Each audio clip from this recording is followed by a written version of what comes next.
This is my personal, I hate to say belief because I think ultimate belief can be dangerous sometimes, but at this time, my theory is that, we are spiritual beings. We live in a spiritual reality, that what we see around us isn't real. This physical world, I don't think any of this matters. I don't think any of it is really here.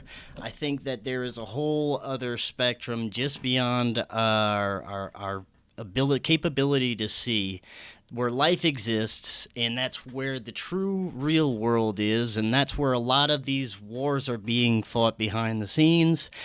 Now the question is, I that being said, they have life just outside of the spectrum of our vision. I'm come to believe that wholeheartedly, just from my own experiences. Now the question is it this life that we can't see with our own eyes, but some people do know exists. Some people even communicate with this life. Is this the reason that we are going through this right now? Or is it just evil humans? We have two camps. We have one that believes, humans are under, well, we have more than two, but some people believe humans are under the control of malevolent spiritual entities. Or some people believe it's aliens. I personally believe that they're kind of the same thing. I believe it's all connected in the same weird kind of paranormal soup, to quote my guest Joshua Cutchin the other day. I think it's all part of the same type of phenomenon, but even so, are these beings, aliens, spiritual entities, demons, whatever you want to call them, are they the ones that are putting these things in our mind, that are maybe even working with humanity to destroy humanity? Or is it just humanity? Is it just evil humans that have just always been part of this evil ruling bloodline that want to keep it that way and want to destroy anyone or anything that doesn't agree with them? What do you think? I think like everything, both are correct. Both of those things are going on in simultaneously. I have this video on my YouTube channel that really sums up kind of what I think at the base, at the beginning happened. And that's, John Lamb Lash wrote that book, Not in His Image, about, Gnosticism and just really the Gnostic text, the real root of all religion, and our story of Sophia.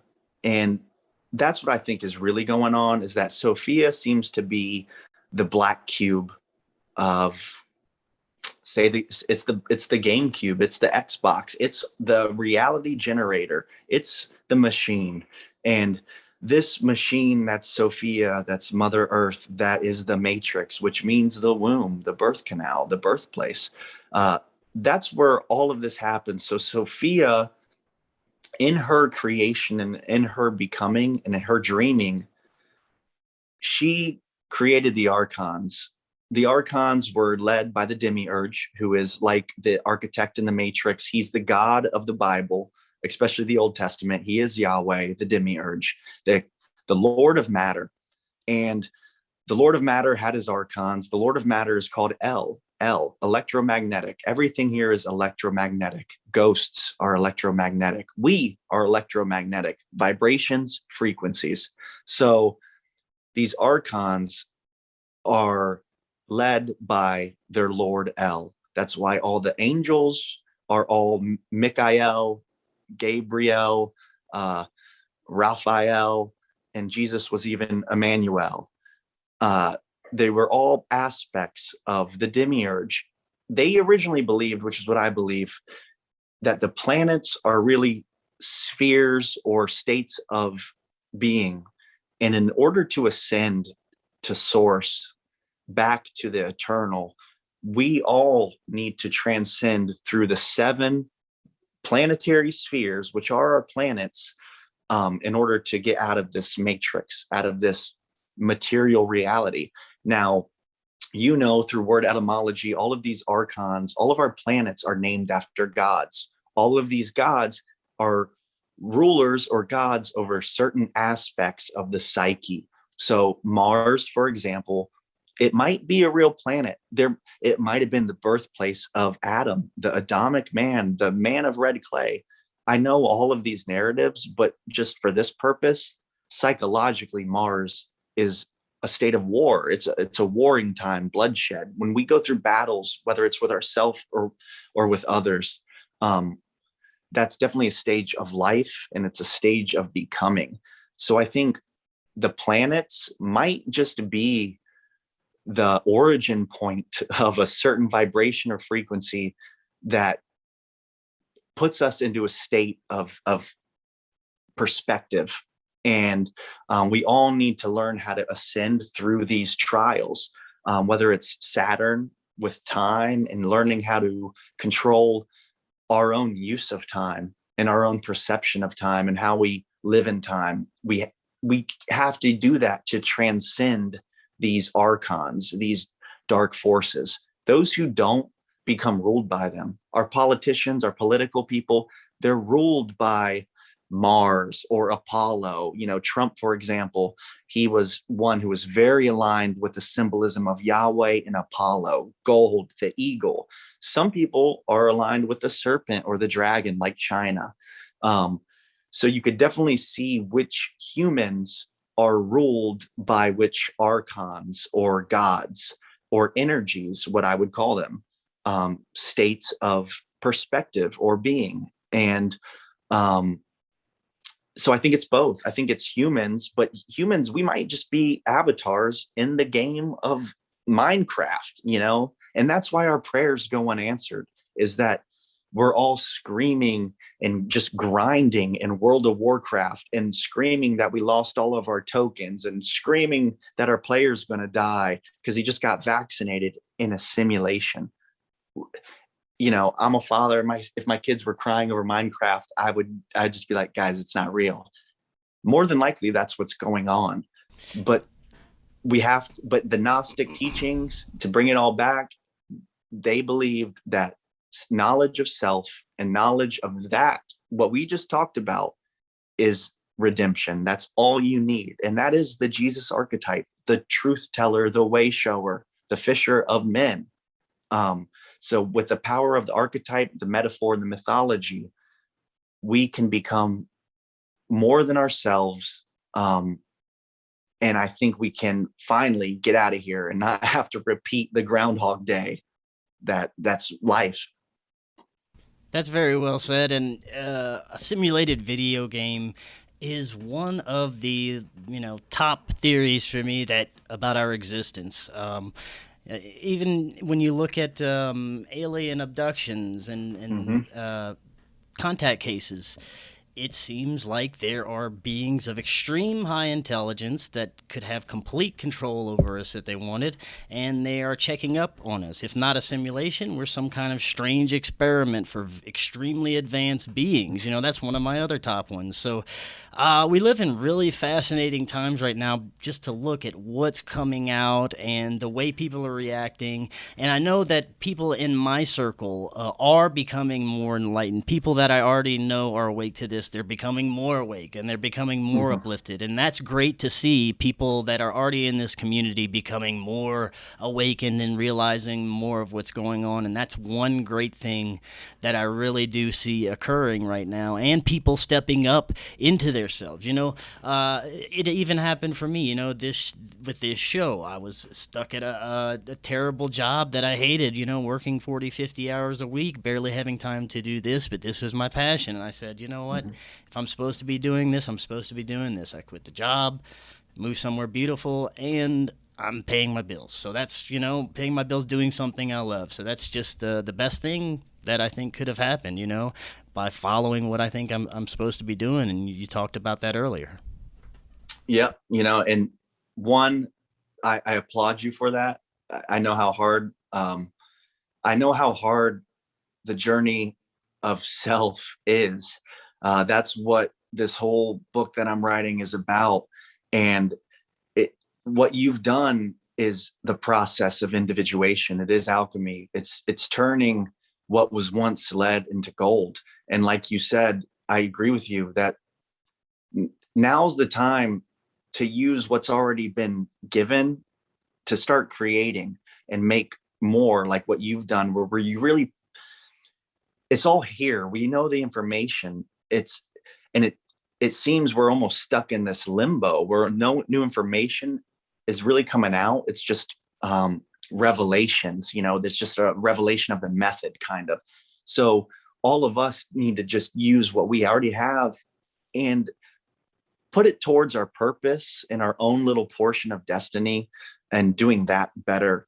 And for example, I'm a firm believer that you have to die kind of to this world in order to be truly baptized by the fire. In order to really, that's in alchemical text, that's represented by the salamander, which is also supposedly what the angel Moroni from the Pleiades showed up as, a salamander, when he showed Joseph Campbell the Book of Mormon. So a lot of interesting shit that's all tied to alchemy. So we got to just start creating, do what you do when you subject all of these things to the fire, you burn away all the crap that you've accumulated over the years through cultural conditioning. And like I've learned this too. We could do more with less. The less we have in material, in the material world, we have no dogs in the fight out there anymore. Like you're doing what you love. And because you're doing it on your own, there's nothing that could stand in the way of you and your purpose when it's in line with your destiny, when you're not running away from things because it's easier to go to work and get a paycheck than to just make that jump into the cold pool. But when you do it, it's that death is bliss. It's a doorway to becoming the real you. And I've done that. I think a lot of us have. And I think now we're at a point where we all need to start. That's always my goal, is to just, when you see somebody doing something like that, is to notice it and to make connections. And we all need to really kind of rally the troops and put on our rally caps ourselves. And we all need to armor each other up and prepare for battle. Because like you said, we are in war, and we've been distracted with all of our own versions of truth. Those truths aren't going to matter in the end. They're all plot holes, just shitty writing in this narrative of reality that we're arguing over. When we create, like what you're doing now, how often do you argue with anybody? Never, because you're doing what you love, and because it's your purpose, it's interfering with nothing and no one. And once everybody aligns themselves with that, they'll see the truth and the power in that position in life. But if you're going through life and you're triggered by people and you're having arguments over the vaccine and this is bad and the masks are bad, you're living the wrong path. This is a Groundhog Day. You're Bill Murray. You're going to repeat this until you learn to disengage and do something creative. Yeah, man, very well said. You know what? You should write a book. Wait a minute, you are writing a book. Yeah, man, that was very well said. And Jake, thank you for so much for coming on. Tell us before you leave a little bit of a teaser about the book you're writing. It's Everyday Alchemy, right? Yep, Everyday Alchemy. So on my YouTube channel, there's this playlist I have called the Book of Lamb Spring, and there's about 9 or 10 videos on there so far.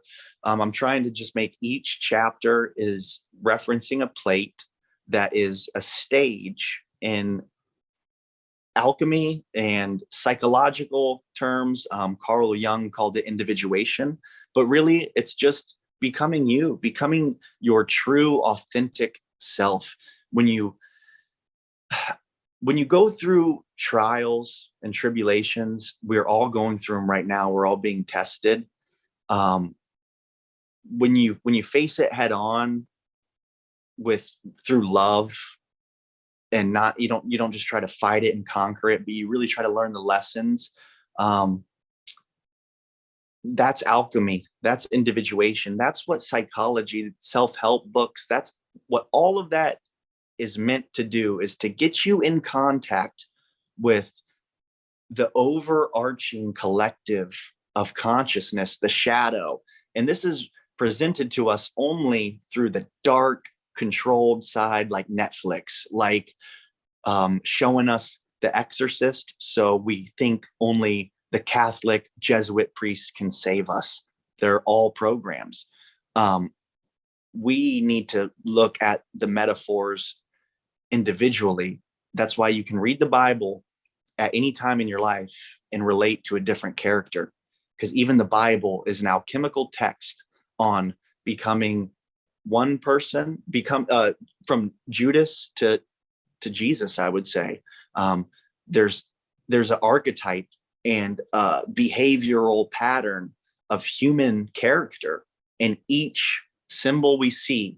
So hopefully through this video and through this book, it helps to show that when you're watching a movie that's about the king, that's the same, or, say Star Wars, that's the same story as Jesus, that Skywalker is the Skywalker, that Darth Vader is the Dark Father, and everything is just fractal, holographic truth, Fibonacci sequence, that you just need to learn the language.